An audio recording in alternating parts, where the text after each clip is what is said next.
Hi guys, this is Dr. Sandeep Tiwari and I welcome to you to online classes. Guys, today I am going to discuss with you a beautiful short story, that is a client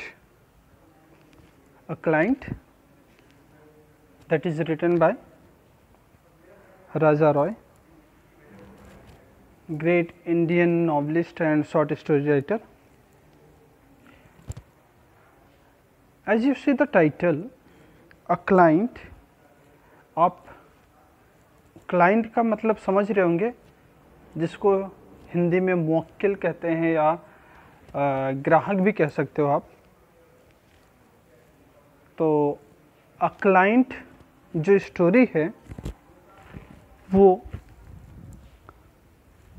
ठीक इस title के around ही move करती है, और जैसा कि अभी हम स्टोरी डिस्कस करेंगे तो वहाँ पे आपको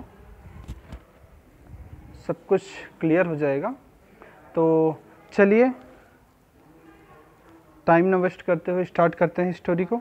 फर्स्ट ऑफ ऑल हम डिस्कस करते हैं राइटर के इंट्रोडक्शन के। तो Raja Roy, the great literary writer and Indian philosopher, was born in 1909 in Karnataka. Raja Roy कौन है? इंडियन फिलोसफर भी रह चुके हैं, राइटर हैं ही, और इनका जन्म कब हुआ है? 1909 में। कहाँ? कर्नाटका में। He was a Brahmin and received his early education in Hyderabad. Brahmin family में उनका जन्म हुआ, और उनकी एजुकेशन मोस्टली कहाँ से मिली उनको, या जो स्टार्टिंग की एजुकेशन वो कहाँ से उन्होंने लिया? हैदराबाद से। He wrote a number of masterpiece novels, some of which have been retold for the common people to enable them to have access to them. उन्होंने बहुत सारे अपने मास्टरपीस लिखे, मास्टरपीस मतलब ग्रेट वर्क लिखे, ग्रेट नॉवेल्स लिखे। उनमें से कुछ ऐसे नॉवेल्स लिखे जिनको वापस से मतलब दूसरी लैंग्वेज में वापस से ट्रांसलेट किया गया, लोगों के सामने प्रेजेंट किया गया, so that the people will aware या the people can aware the situation and act according that situation. मतलब उनके स्टोरीज में, उनके नॉवेल्स में जो सिचुएशन था उनको लोगों को बताने के लिए या लोगों के नॉलेज में लाने के लिए उनके नॉवेल्स को अलग अलग लैंग्वेज में ट्रांसलेट किया गया, वापस से उनके वर्क्स को वापस से रिप्रेजेंट किया गया। His first published novel is Kanthapura which came out in 1938। उनकी पहली नॉवल था जो मतलब पहली पब्लिश्ड नॉवल जो उनका था, पहला जो वर्क पब्लिश्ड हुआ था नॉवल के रूप में, वो था उनका कांथापुरा, और ये कब पब्लिश्ड हुई थी? 1938 में। It was followed by his masterpiece novel the serpent and the रोप। और इसके पीछे ही मतलब इसके बाद उनका एक मास्टरपीस नॉवल या एक ग्रेट नॉवल पब्लिश होता है जिसका नाम क्या था? The serpent and the rope. आगे देखते हैं। He was among the most significant Indian novelist writing in English during the middle decades of 20th century. 20वीं शताब्दी के मध्य तक Raja Roy most significant Indian novelist के रूप में जाने जाते थे, मतलब कुछ ज़्यादा ही फेमस इंडियन नॉवलिस्ट थे। His novels and short stories are deeply rooted in metaphysics. उनके जो नॉवेल्स हैं, उनकी जो स्टोरीज हैं, वो मेटाफिजिक्स से रिलेटेड होती थी। मेटाफिजिक्स जैसा कि आप जानते हो, मेटाफिजिकल वर्ड जो है बियॉन्ड द अर्थली की बात करता है या फार फेच इमेजरी की बात करता है, मतलब ऐसी चीज़ों के बारे में बात करता है जो कि पॉसिबिलिटी कम होती है जिसकी।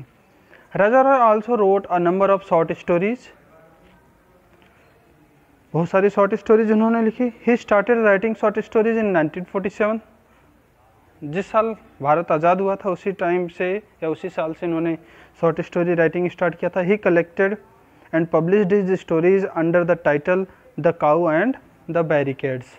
उन्होंने अपने शॉर्ट स्टोरीज़ को एक कलेक्शन में पब्लिश करवाया, एक बुक फॉर्म में पब्लिश करवाया, और उस कलेक्शन का नाम क्या दिया? या क्या टाइटल था उस कलेक्शन का, the cow and the barricades. The present short story a client has been taken from the same collection, the cow of the barricades. और जो हमारी ये स्टोरी है आज के सिलेबस की या आज के लेक्चर की, एक क्लाइंट, ये भी उसी कलेक्शन से ली गई है जिस कलेक्शन का नाम है the cow of the barricades. Raja Roy was a great novelist and short story writer, also a great Indian philosopher.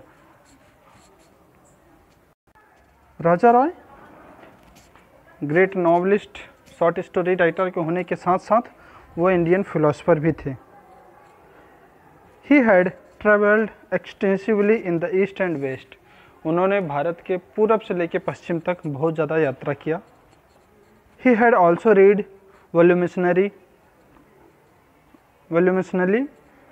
the literature and philosophies of east and west.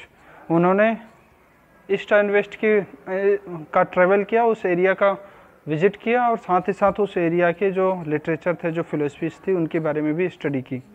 He earned a good name and as a teacher for Indian philosophy at the University of Texas in Austin.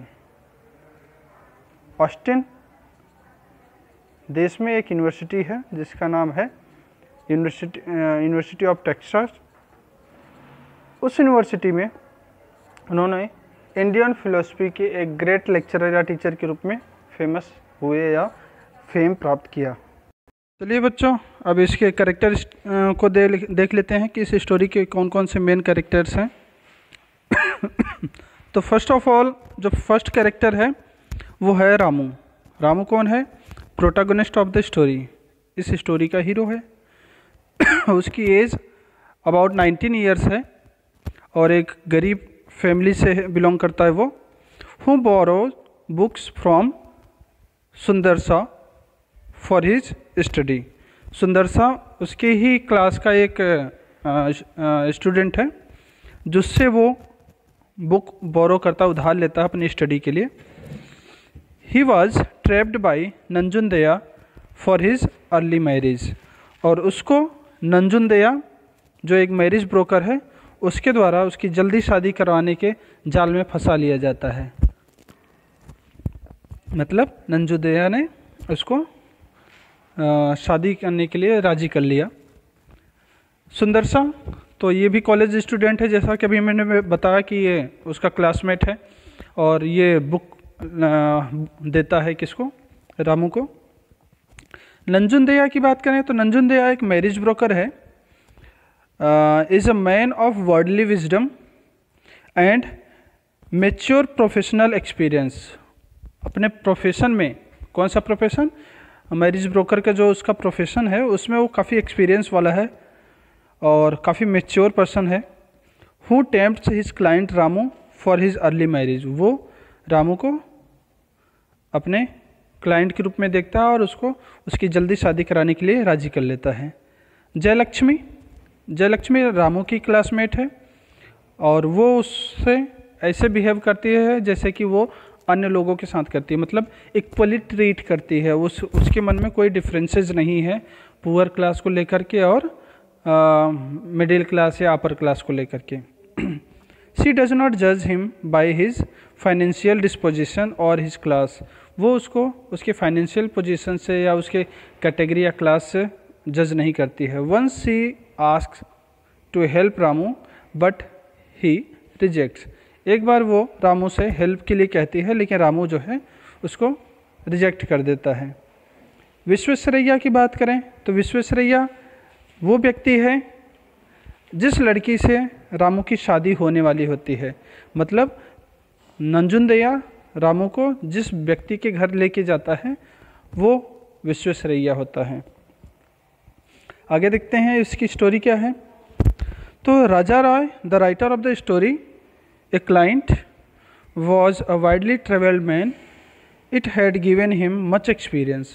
राजा रॉय की बात करें जो इस story का writer है, उसने बहुत सारी यात्रा की अपनी लाइफ में और इस वजह से उसके पास बहुत सारे एक्सपीरियंस है।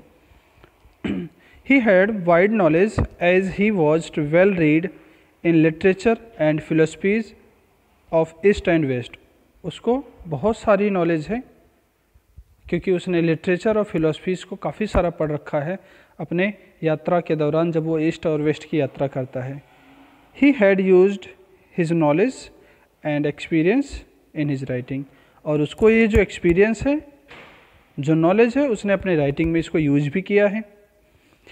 In the present story the creation of character of Nanjundeya is the product of his wide knowledge and experience. इस स्टोरी में, जो स्टोरी हम पढ़ रहे हैं, इस स्टोरी में जो कैरेक्टर नंजुनदेया है, वो नंजुनदेया का कैरेक्टर उसके उस वाइड नॉलेज का ही प्रोडक्शन है या उसके उस एक्सपीरियंस का ही प्रोडक्शन है।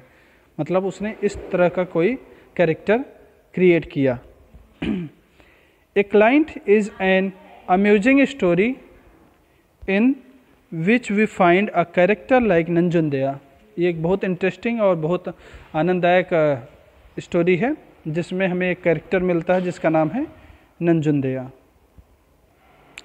Such a character can only be product from a pen of widely experienced man like Raja Roy with deep knowledge of things। इस तरह का कैरेक्टर कोई एक डीप नॉलेज वाला व्यक्ति जैसे राजा रॉय है वही क्रिएट कर सकता है। मतलब इस तरह का कैरेक्टर डीप नॉलेज वाला, एक्सपीरियंस वाला व्यक्ति ही अपने राइटिंग में यूज करता है। आगे देखें, नंजुनदेया's facial tongue exposes to us the skill of Raja Roy in language speaking and writing। नंजुनदेया का जो फेशियल टंग है, जो चापलूसी भरी टंग है, जो लोगों को अपने बातों में फंसाने वाला व्यक्ति है, वो इस तरह का जो उसका नेचर है ये एक्सपोज करता है कि राजा रॉय कितने स्किलफुल पर्सन थे या कैसे वो स्किलफुली अपनी राइटिंग को अंजाम देते थे। Nanjundeya a marriage broker is a man of worldly wisdom and mature professional experience. अभी बताया था नंजुनदेया एक मैरिज ब्रोकर है और मेच्योर है अपने प्रोफेशन में। A successful broker never lets his victim client to go untrapped. एक सक्सेसफुल जो मैरिज ब्रोकर होता है या एक कोई भी सक्सेसफुल पर्सन होता है, वो अपने क्लाइंट को कभी भी बिना ट्रैप में उलझाए या बिना फंसाए जाने नहीं देता है, मतलब उसको फंसा के ही रखता है। Nanjundeya is such a successful marriage broker who leaves not trick unplayed to trap and easily cheated young man like Ramu into an early marriage. और नंजुनदेया अपने मैरिज ब्रोकर के प्रोफेशन में इतना सक्सेसफुल है कि वो अपने विक्टिम को फंसाने के लिए किसी भी ट्रिक को यूज किए बिना रहता नहीं है। मतलब वो अपने हर एक ट्रिक को यूज कर लेता है अपने क्लाइंट को फंसाने के लिए, जैसे कि उसने राजू को फंसाया उसकी जल्दी शादी करवाने के लिए। आगे देखें, there is no dramatic action in the story, the only interesting thing in this story is Nanjundeya uninterrupted flow of a speech which overwhelms Ramu. अगर स्टोरी को देखा जाए तो स्टोरी में कोई ड्रामेटिक एक्शन नहीं, मतलब कोई ड्रामा टाइप का कोई वाद प्रतिवाद या कोई लड़ाई झगड़ा नहीं होता है। केवल इंटरेस्टिंग चीज़ अगर स्टोरी में देखा जाए तो एक है, वो है जो कैरेक्टर है नंजुनदेया का, और उसको ये दिखाया गया है कि वो किस तरह से अपने स्पीच में परफेक्ट है लोगों को फंसाने के लिए, जैसे कि उसने रामू को फंसाया है।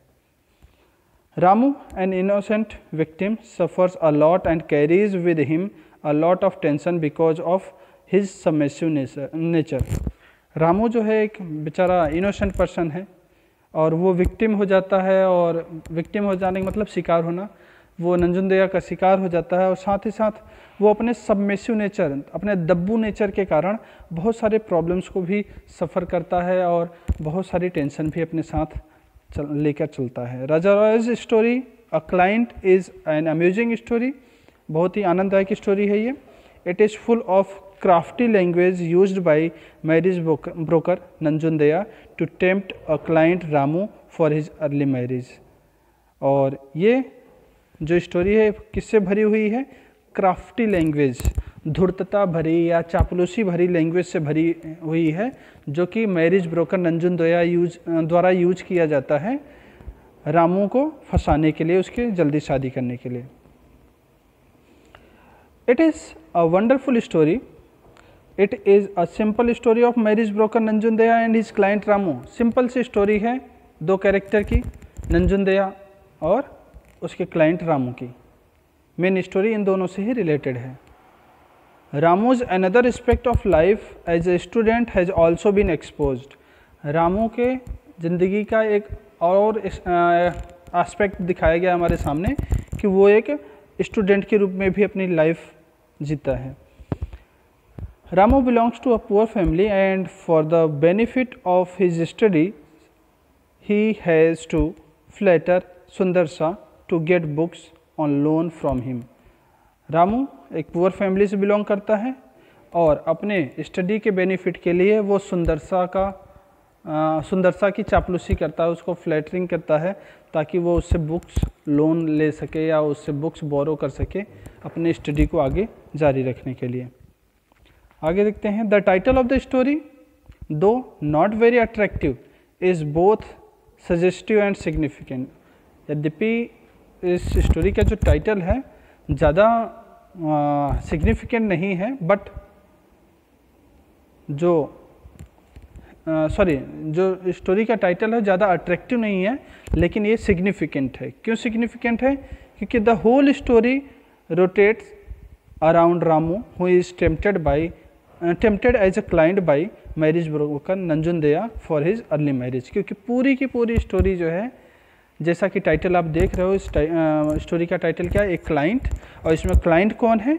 रामू है. तो ये पूरी की पूरी story round round round round चलती रहती है. किसके? रामू के, जो कि क्लाइंट होता है किसका? नंजुंदेया का. किस चीज़ का क्लाइंट होता है? उसके जल्दी से शादी करवाने के प्रोफेशन वाले में उसका क्लाइंट होता है. The reader are aware that Ramu is no more than a client for Nanjundaiah. Readers को पहले ही पता चल जाता है, स्टोरी पढ़ते ही पता चल जाती है ये बात कि रामू नंजुंदेया के लिए ओनली अ क्लाइंट, केवल एक क्लाइंट है. Nanjundaiah makes his money by finding young man to marry young women और girls, often at the behest of women's father. और नंजुंदेया क्या करता है? वो मनी बनाता है, पैसे कमाता है. कैसे? यंग पर्सन्स को, यंग मैन को यंग वुमेन से या गर्ल से शादी करवा करके, और इस बिहाफ पे वो गर्ल के फादर या वुमेन के फादर से पैसे ऐंठता है या उनसे पैसे कमाता है. तो ये तो उसका प्रोफेशन है, इस वजह से वो इस प्रोफेशन से पैसे कमाता है. तो बच्चों ये देखा आपने कितनी छोटी सी प्यारी सी स्टोरी थी और बहुत सिंपल सी थी. वैसे तो कोई ज़्यादा इसमें समझने वाली चीज़ें नहीं हैं. तो आई होप आपको ये स्टोरी समझ में आ गई होगी. फिर भी अगर कोई डाउट हो तो आप मुझसे पूछ सकते हैं. सो आज के लेक्चर में बस इतना ही. Thank you.